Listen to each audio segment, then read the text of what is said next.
చాలా సంతోషమైనటువంటి విషయం.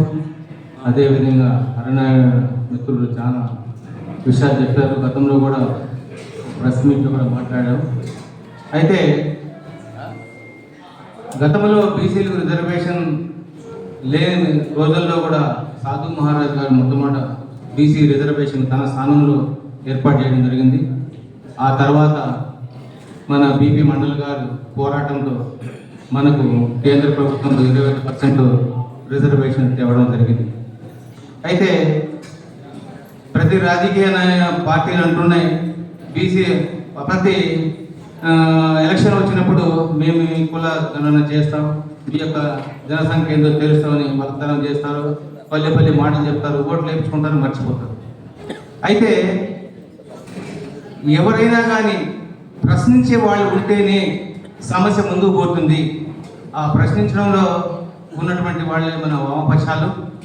వారు ప్రశ్నిస్తున్నారు కాబట్టి ఇప్పటికైనా కొంచెం రాజకీయ నాయకులు కూడా కొంచెం భయము, కొంచెం పనిచేయాలనేటువంటి భావన కలుగుతూ ఉంది. ఎందుకంటే ప్రశ్నించేవాడు అవసరం సమాజంలో. ఆ విధంగా మనం ఈరోజు ముందుకు రావడం చాలా సంతోషమైన విషయం.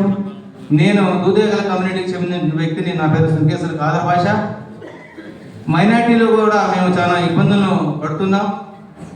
ఎందుకంటే మేము ఈ రోజుకి కూడా కేంద్ర ప్రభుత్వం మాకు ఓబీసీ ముస్లింగా గుర్తించి విద్యా ఉద్యోగ రిజర్వేషన్ ఇస్తా ఉంది. అయితే మేము రాష్ట్రంలో కూడా ముస్లింలే. అయితే ఈ రాష్ట్రంలో మాకు ముస్లింలు ఒక పిల్లకాయకి 2 తండ్రులని విధంగా ఒక కులానికి 2 మతాలు అడ్డుపెట్టి 80 సంవత్సరాలు మనకు స్వాతంత్రం వచ్చింది, భారతదేశం స్వాతంత్రం వచ్చింది జరుగుతూ ఉన్నట్టు కూడా మేము ఎవరో తేల్చడంలో విఫలమవుతున్నటువంటి ఈ ప్రభుత్వాలు ఉన్నట్టా లేనట్టా. అదేవిధంగా కామ్రేడ్ రజపల్లి గారు మా సమాజంలో ఉండి 4 పర్యాలు ఎమ్మెల్యేగా ఉండి అతను వామపక్షాల్లోనే ఒక పార్టీ కట్టుబడి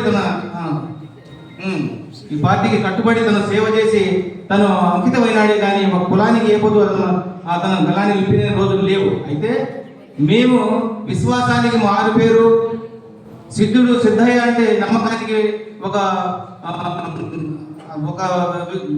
మంచి బాగున్నటువంటి వ్యక్తి అనేటువంటి తెలిసినప్పటికీ అలాంటి మాకే ఈ సమాజంలో మేము బీసీ ముస్లింలుగా ఉన్నటువంటి మాకు చాలా అన్యాయం చేస్తున్నారు. గత ప్రభుత్వంలో ఉన్నప్పుడు కూడా మేము చాలా రోజులు అడిగాము. ఏ ప్రభుత్వం వచ్చినా మినిస్టర్ మైనార్టీ ఉంటారు కాబట్టి మేము ఏ వరకు రిప్రజెంటేషన్ అది మైనార్టీకే పోతుంది, వాళ్ళు తొక్కి పక్కన పెడతానే ఉన్నారు. అంటే మమ్మల్ని కుల వివక్షగా ఇటు పింజారి విధవాని ఇటు నదాపంగా తిట్టునే ఉన్నారు. మా విషయం చెప్తూనే ఉన్నాము. అయినప్పటికీ కూడా మాకు సమాజపరమైన న్యాయం జరగలేదు. నేనేమంటున్నానంటే ఇప్పుడు బీసీ సమాజంలో మనం 50% పైన ఉన్నాము అని అందరికీ తెలుసు, అందరూ నమ్ముతున్నాము. అయితే ఎస్సీ ఎస్సీ బీసీలు అందరము కలిసి కూడా మనం ఒక క్యాండిడేట్ నిలబెట్టుకొని మన ఓట్లు మనం వేసుకొని మనం ఎందుకు రాజ్యాధికార దిశగా ఎందుకు పోగలేము?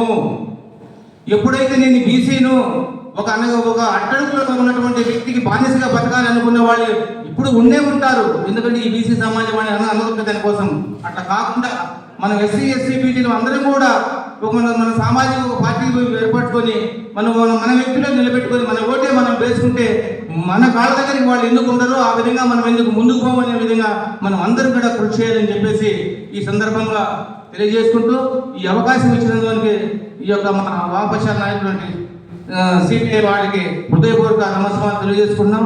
అదేవిధంగా ఈ భవనం కట్టేటప్పుడు కూడా ఎన్నో ఇరుకులు ఇబ్బందులు మన బీసీ సోదరులే పెట్టారు.